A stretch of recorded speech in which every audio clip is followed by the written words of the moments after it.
Hello and welcome. Thank you so much for joining me for part 2 of this conversation. If you haven't listened to part 1 with Kaya, you'll want to go back and do that first, and then join us back here for part 2. As always, I'm Abbie. This is Stories Lived, Stories Told, and here's my question for today. How do we learn to lean into the mess of progress? I think in this conversation we're continuing today with Kaya, we're really identifying 2 phases of learning, and one is building that awareness. And then the second phase would be turning that awareness into action. And I think that's really a core part of this conversation today with Kaya. Once you really dig into asking why, and once you really, like we talk about in this podcast all the time, once you can take on that communication perspective and use it as a lens to see the world, you develop a new awareness about meaning making, about the stories we tell. So how do you translate that into action? Not that Kaya and I have all the answers today, but that's part of what we're exploring. And before we jump back in, I'll remind you that we're picking up where we left off. And the very last thing Kaya and I were actually talking about was this saying that curiosity kills the cat. And so that's what we're referring to when we talk about cats, not any literal cats, but we're just questioning and, like we talk about, asking why, about what does it mean if we actually believe that? And what if we kind of use that language and take that idea and turn it into something a little different? What could curiosity do for us? What doors could curiosity open if we weren't so afraid of it? So let's jump back in with Kaya.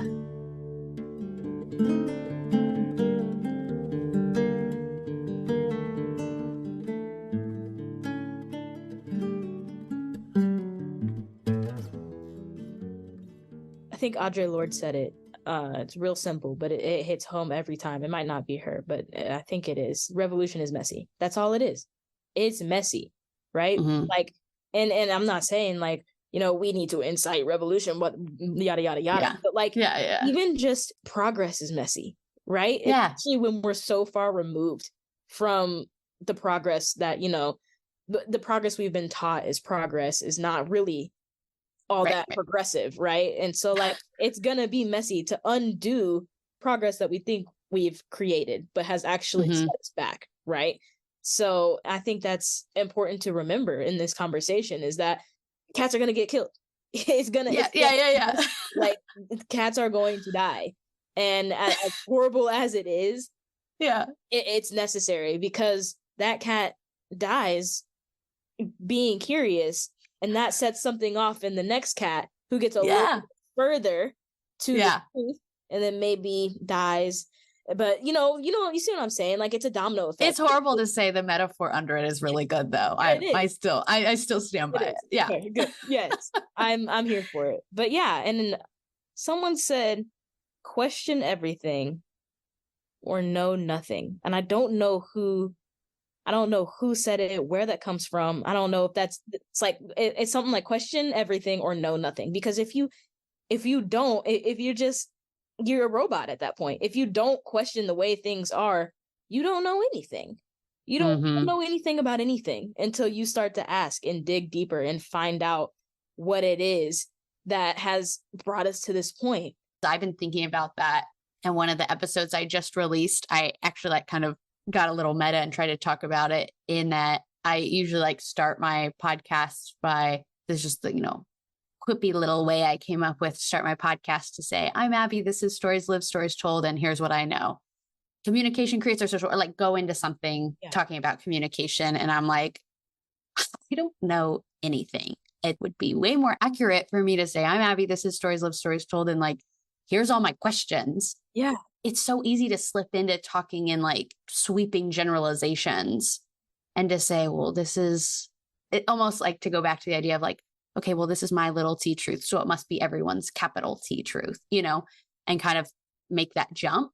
It's actually good enough for me to just stick to speaking for myself, asking questions, and going from there, and let other people, again, ask questions and be curious too. There's just absolutely no need for me to act like I know anything. Well, and I think that's another statue. It's just the way we position ourselves in this country, in this society, is that we already know everything, that there's nothing left to know. And that's so dangerous. I think the best thing that I've done in my adult life is accepted the fact that I don't know. I love saying I don't know now. I used to get so frustrated when someone knew something that I didn't, especially when it came to like Black history and stuff. I was like, yeah, I knew that, but no, I didn't. And I'm glad that I do now. And I am okay with not knowing something as long as I get the information, right? Like I'm perfectly fine with admitting I don't know. But that is something that I feel like we don't do well enough as a society, is admit when we don't know something. And that contributes to this whole thing we're talking about, truth and everything. If you can't admit to not know the truth, you're not clearly not looking for it, and you're not going to find it either. Like it all goes together. It's so much harder than it sounds to, you know, show up to a conversation and say, I don't know, but I'd like to, and like learn and take on that learning posture and lean into that curiosity, because it's like, stupid example, but I can even think like back to when I'm in high school and people being like, oh, you watch that show or you know that band? And I'm like, oh yeah, of course. I don't know what they're talking about. I don't know. I don't understand all the different references that are being made because I'm out of the loop. Like, why? You know, why is it so easy to just, or so instinctual almost is what it feels like, to be like, oh yeah, just to, again, almost keep this status quo or keep up this appearance of, like, I have to know things. Like, it would not be a big deal at all to be like, oh, I haven't heard of that band. What is that? Tell me about that. And then someone could tell you about that and be like, oh, great. Now I do know. Right. But instead, you just go on not knowing. Yeah. That is interesting. What I'm getting from it is our apprehension to weakness, how we don't like this as a people, we don't like, and especially the American mentality, the bootstraps. You got to pick yourself up. You must, you know, you have to know how to get yourself through things, this and that and the other. I feel like that's got to be what mainly contributes to that fear of vulnerability, of not knowing something. Not knowing something does leave you vulnerable, but vulnerability is it's not a bad thing to be vulnerable, right? It's not a bad thing to throw your hands up sometimes and just be like, someone please catch me, because I need to know this, but I don't know it. And that's not something we do very well as a society, is throw our hands up. We would rather beat them into the ground and lose our hands before throwing them up and asking for help or admitting our faults or where we fall short in areas. I think that's really interesting too. What's coming up for me is I'm like, I want to talk about the stories that we tell, because literally what you're just saying, I'm like, the story that we're telling as, let's say, you know, the United States or different societies may have different stories, but the one that I relate to or have experience with is, I have in my head a story about like what you're getting at. I don't know, independence and self-sufficiency and steadfastness and being sure and never being vulnerable or expressing that you don't know something, because that's translated as weakness. Like that's a story that we tell about, again, what we value. And I think it is true that when we think about history, or maybe even when we think about like our own family stories, what are the stories that you're hearing? Are you hearing more of the stories that are like, here's all the times when our family really succeeded, or this person really pulled it together and we're so proud of them? But where are the stories of like, this is when it was really hard for us and this is how we navigated that? And I'm just such a big believer of like, I want to hear more of those stories. And I think those are the stories that we like need to hear more. But I also realize they're the stories that are a lot harder to tell, because it's easier to tell a story where you look really good than one where you're like, ooh, I really messed up here. And this is what it's like. And this is how I feel about it. And this is what I learned from it. Because again, that would require some follow-up questions of saying, why?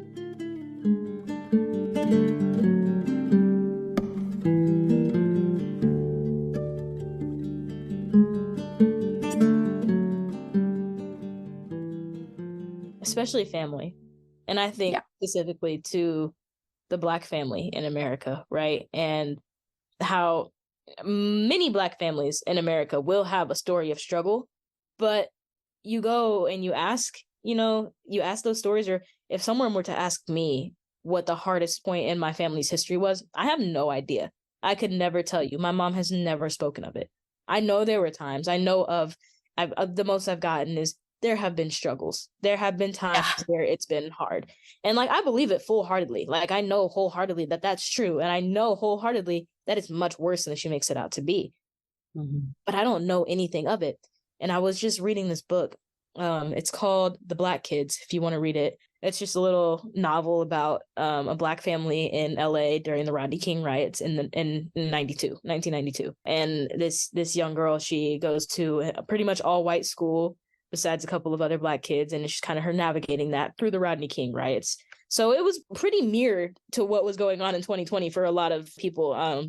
So it was interesting, but she talks about throughout the book how her parents don't talk about their history, how they don't talk about it at all. And I think about her standpoint and her being in that predominantly white space, and how, if she did know her family's history, how much harder it would be to navigate that space.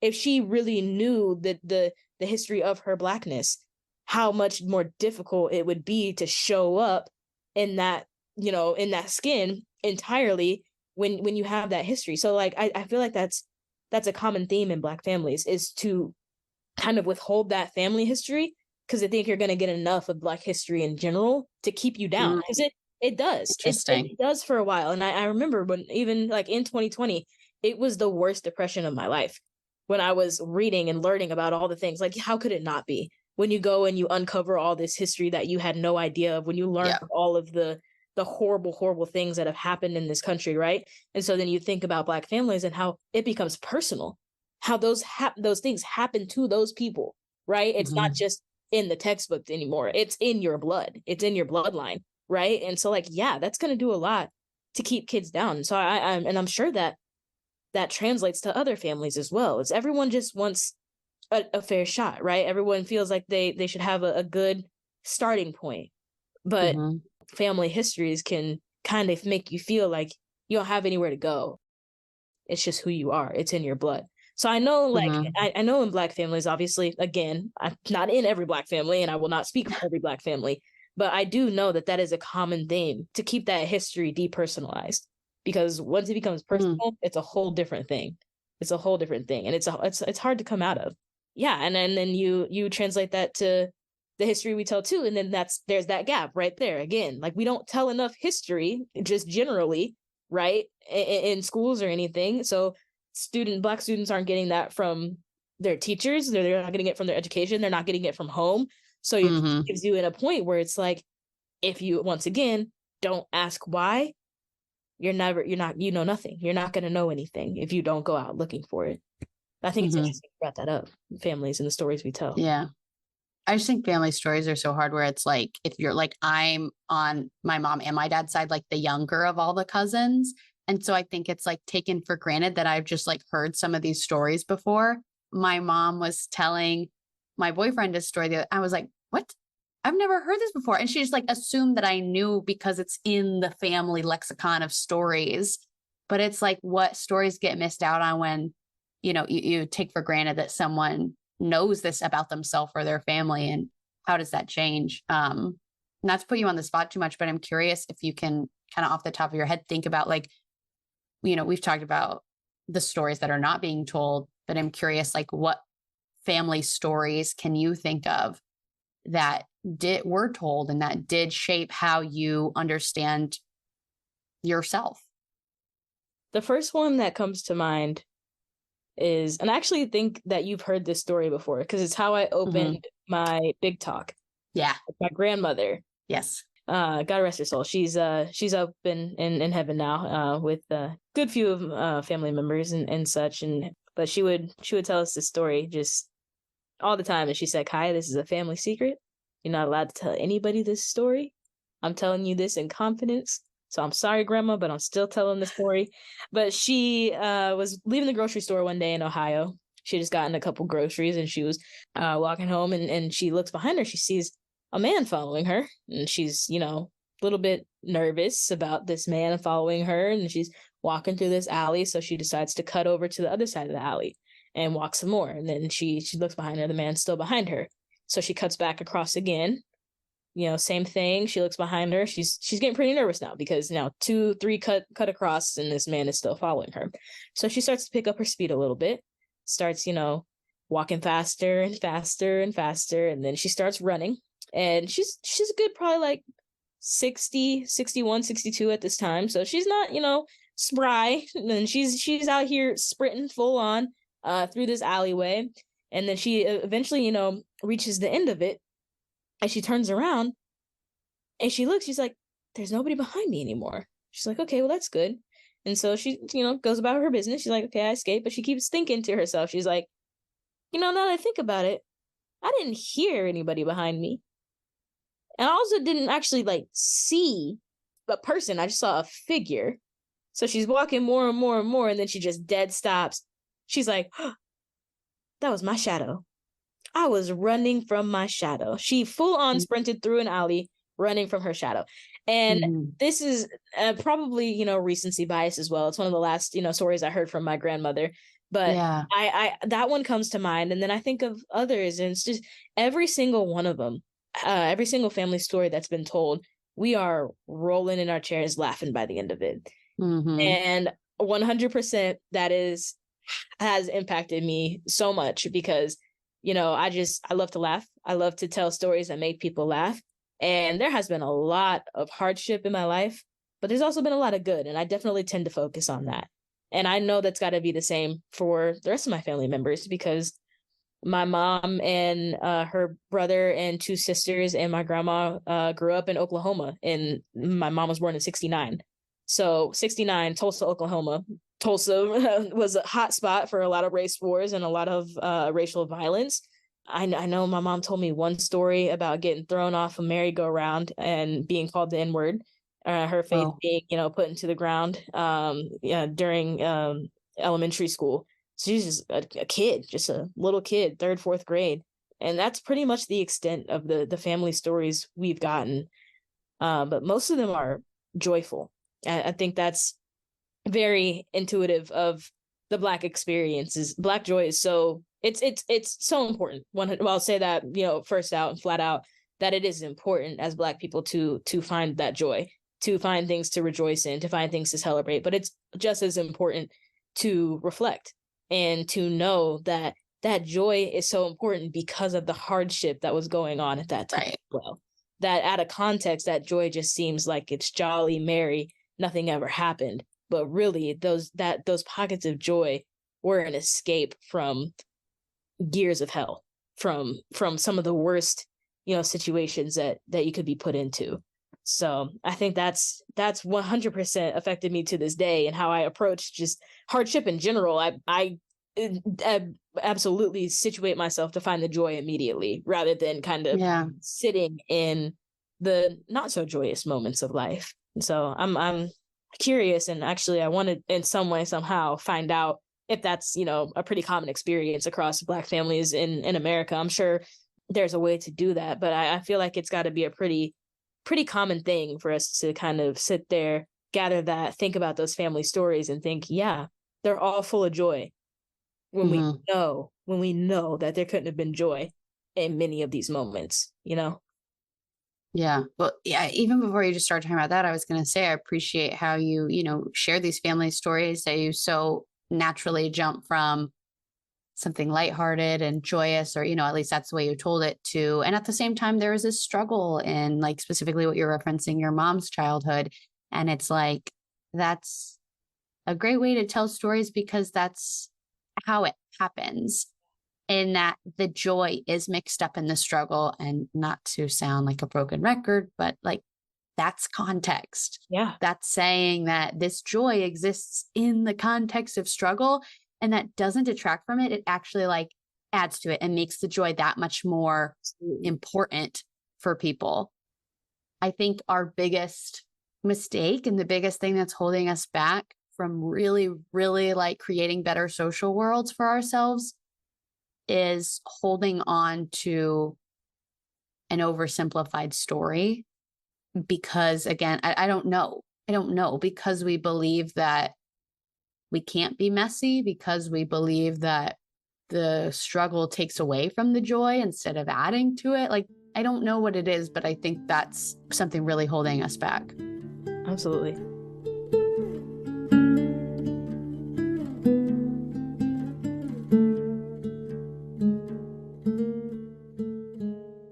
I'm thinking about context now, and how in Florida reintroduced a book on the bus boycotts and Rosa Parks. and how the original sentence in this book was Rosa Parks was asked to move to the back of the bus because of her race, and she was not able to sit in the seat, yada, yada, yada, the typical story. I just reintroduced it just recently, and I believe the line is just, Rosa Parks was asked to move. She said no. She was arrested. No context. Yeah, seems like it's missing a pretty integral part of that story. Very integral part of that story. And so it's like, yeah, when you remove context, and for what? What does that do? Who does that protect? Who does that help? Yeah, who does that enlighten? Why do we paint the picture? Yeah. You know? Again, what does that say that we value? Yeah. And it 100%, it says that we value the feelings of white people. 100, like that is what all of these, the comfort specifically. Exactly. Yeah. That is the underlying, thing of all of these historical rewrites. I believe, number one, there's a deep rooted guilt, and you hear about white guilt. And that's not to say that you should feel guilty, but it's to say that there is that guilt. There is that guilt there. And I think that's a good thing. I will say, I think that's a good thing. I would so much rather there be guilt than right. Okay. Whatever. Yeah, right. Indifference. Yeah, I'll take guilt any day. Like, please. But at the same time. But it's like, what do you do with that guilt? Like, if you can be curious and lean into the guilt, that's going to take the conversation a totally different way than if you get defensive and back out. And that's exactly what we've decided to do, is get defensive and back out and, kind of shun that guilt. But it's like, I don't know, objectively more uncomfortable to lean into that feeling of guilt or not understanding or, having those why questions. Like, that is more uncomfortable, but I think we take that as like a deterrent of like, ugh, that feels icky, so I'm not going to go there, instead of like, that feels really challenging. I should lean in and I should question this a little more. Right there. Absolutely. What do you think is important for making the difference between reacting with defensiveness and backing out and reacting with curiosity and leaning in? At a very surface level, very basic answer and very situational. Like, I'm thinking action right in this. And what action can you take right in that situation where you're presented with something that makes you uncomfortable? What is the difference between leaning in and backing out? For me, that difference is a breath. It is a moment of time and where you decide. Really, you have to make that decision for yourself. You have to decide to either lean into it or to back out of it. It's like anything else that's painful, right? If you're, getting a cyst removed, I don't know if you've ever gotten a cyst removed or anything, but when that's happening and they're cutting into you or they're giving you that shot, right? You can either lean into it because it's going to be uncomfortable, but in the end, you're getting something removed out of your body that's like not supposed to be there, and it's going to be much better. Or you can back out and continue to have that pain, that weight, that, that guilt that we're talking about. And you can act on it in a completely different way. Or, you can position yourself in that moment to collect yourself, to take a breath before you respond. I think that's so elementary, but something that goes out the window when you're an adult. We think that because we have experience, we are entitled to a response in any way, any fashion, at any time. But really, we're the ones who need to take a breath more often, right? We need to hear something and digest it, right? I think that's a big part of communicating and a big part of conversation that we kind of just skimp out on a lot of times is the time between the response, the time between, because that's just as important. If you're just sitting here and rattling off what comes next, what comes to your brain, what are you really contributing after a certain point? If you're not taking that breath to situate yourself and choose whether or not you want to lean in or back away, most of the time, because of the way our society is set up, we're going to put that wall up. We're going to get defensive immediately because that's what we're just brought up to do in this society.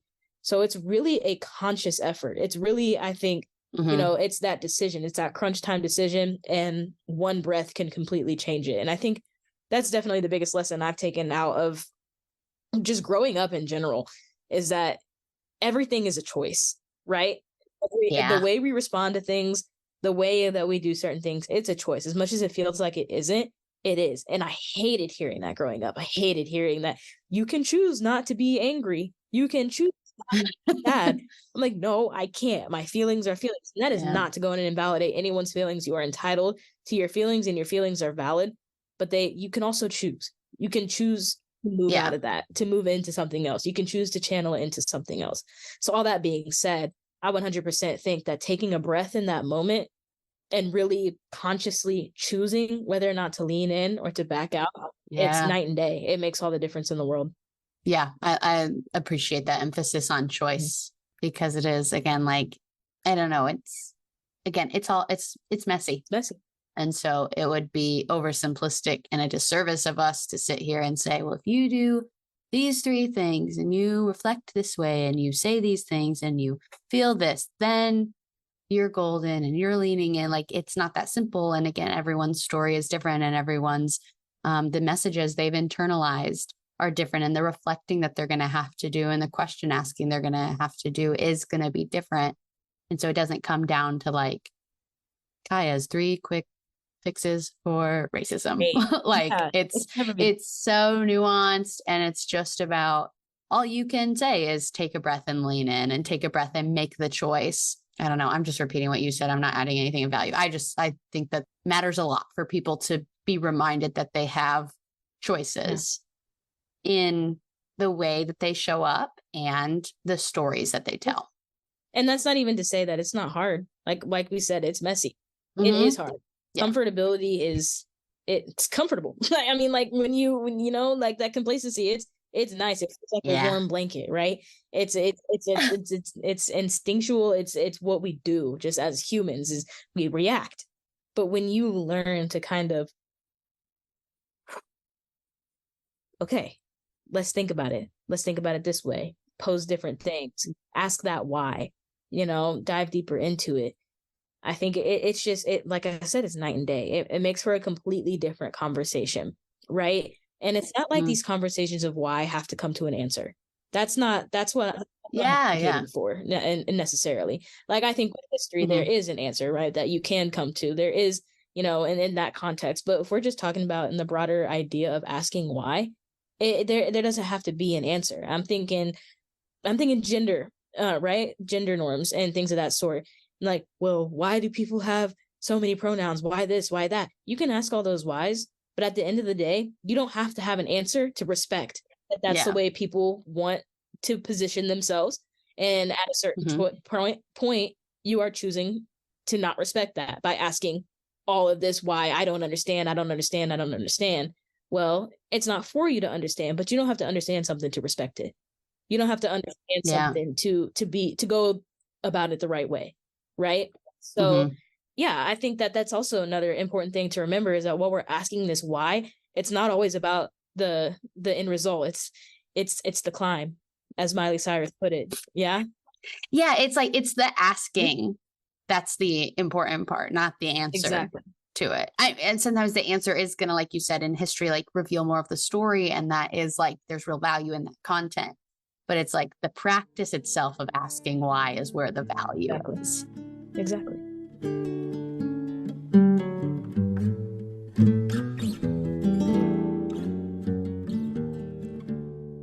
I'm curious about what it meant for you to be in spaces. It sounded like to me, starting in college for you, when you got to be around other people who are also asking why.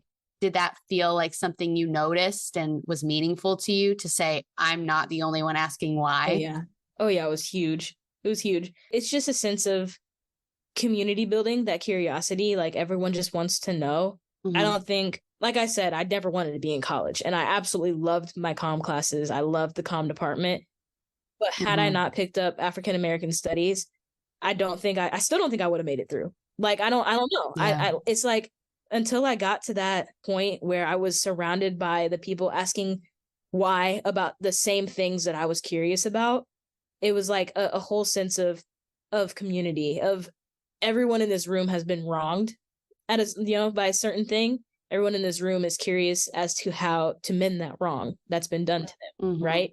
And there's nothing more unifying than that, I feel like. And I think about my position on just anything after that point, and how I took all that back into comm, and how my papers after a certain point were about covert racism and the way that we have completely, changed the way that we go about racism, the way that we enact racism, the way we talk about race, or the way we don't talk about race more accurately.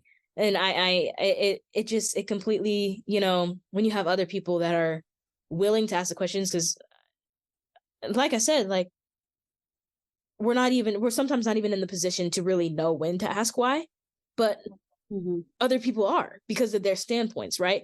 So like, if you're the only one asking why, you're still limited by your own experiences, because your experience is always going to be there. It's always going to act as a bias, kind of. It's always going to situate yourself to ask certain questions about certain things, about certain processes and procedures.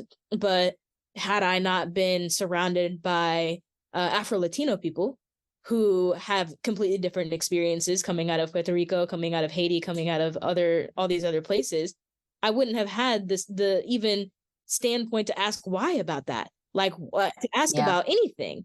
So I think, and it all works together, because it's like people say, I don't know if you've heard this, but it's a same ship, different stop, right? So we're talking about slave trade, and how Africans ended up all over the globe, and how there's a whole diaspora of different people who were at one point on the same ship, stopped in places, have completely different histories, and yet the way that we approach it, we think of Black people as all one people, when in reality there is so much diversity among Black people. And until you are in a space where you can really see this this kind of difference, this diaspora, you can't ask all the questions, because you don't know to.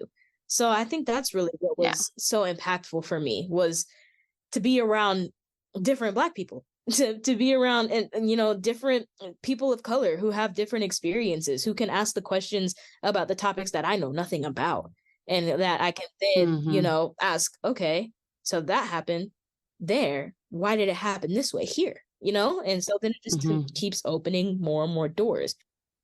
Yeah, I just think one of the parts of the CMM theory is like, we're collaborating always. Yep. And so I think like you're co-creating is the other word that's used. And so it's like, it matters who your co-creators are so much, because if your co-creators are the parents or the people in your life that are saying, stop asking why, you're annoying me. Yeah. Or if your co-creators are the people that are like, great question, I also have this other question, let's work through it together. That changes, I don't know, it changes so much. It does.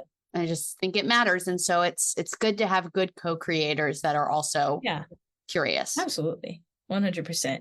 And definitely that's, what you get out of an African-American studies kind of major, because or minor, because that's the whole point of it, right? It wouldn't exist. It wouldn't exist if there was already that common knowledge. So anyone there, anyone in that position is already predisposed and inclined to ask why. And then you get all those people together who are asking why, and like you said, it completely builds different perspectives, and it gives you different entryways to different topics. Yeah. Well, I want to start wrapping up our conversation, but I really appreciate how meaningful this conversation has been, and again, like how natural it felt. And again, another key part of CMM, and if I'm really going to act like I'm embodying it, is to like be guided by emergence. And so that is like, for me, that journey has been like, I like to have control over things. And I've learned through my life that when I have control over things, I can make pretty good things happen.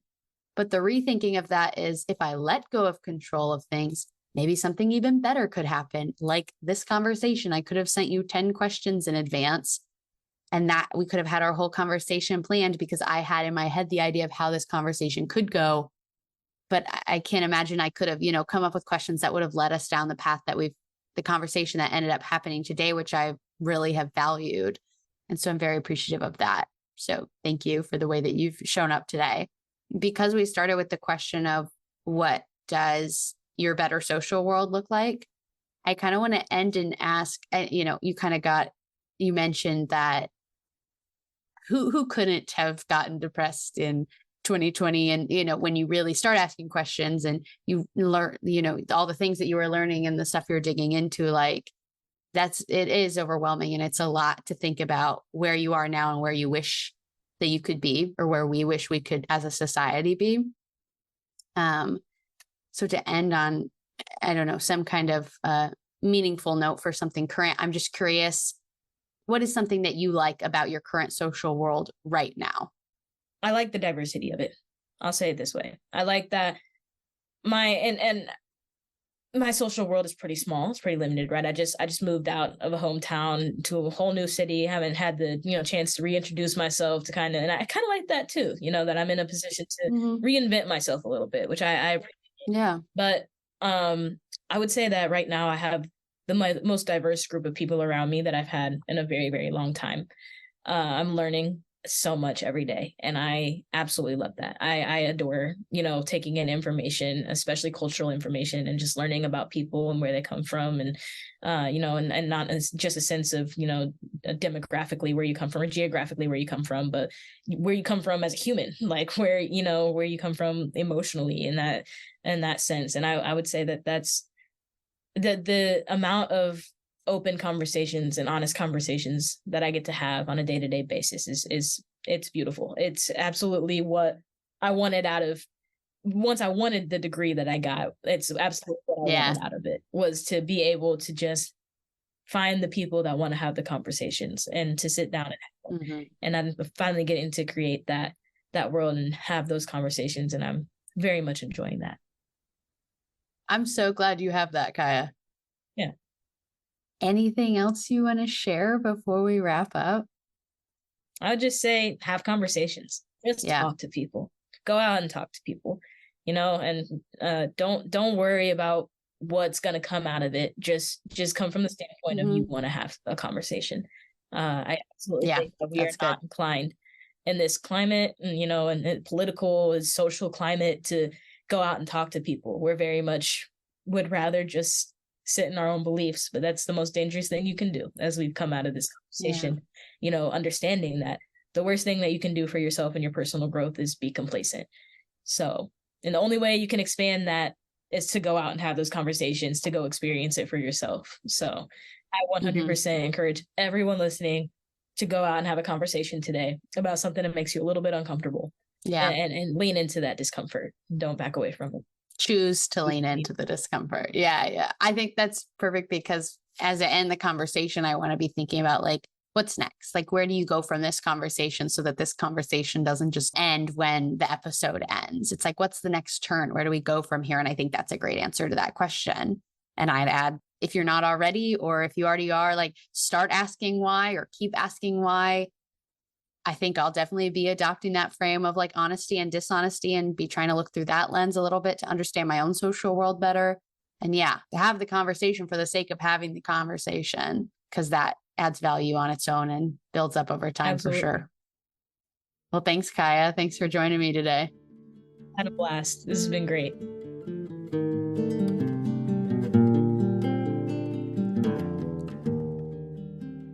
Okay, that is all for our conversation with Kaya. Thank you for joining us in this first new kind of episode in terms of how we approached it. I mentioned at the beginning of the first part of this conversation with Kaya that it was new for me to be starting out my conversations with asking that question of, what's your idea of a better social world? And I'm really excited with how this conversation turned out. And that's something I'm going to continue to do, so that I can continue to embrace, embody, and model leaning into emergence and trusting the natural flow of my conversations, and trusting my conversation partners, and trusting that we will co-create something meaningful, even if I am not overly prepared for it.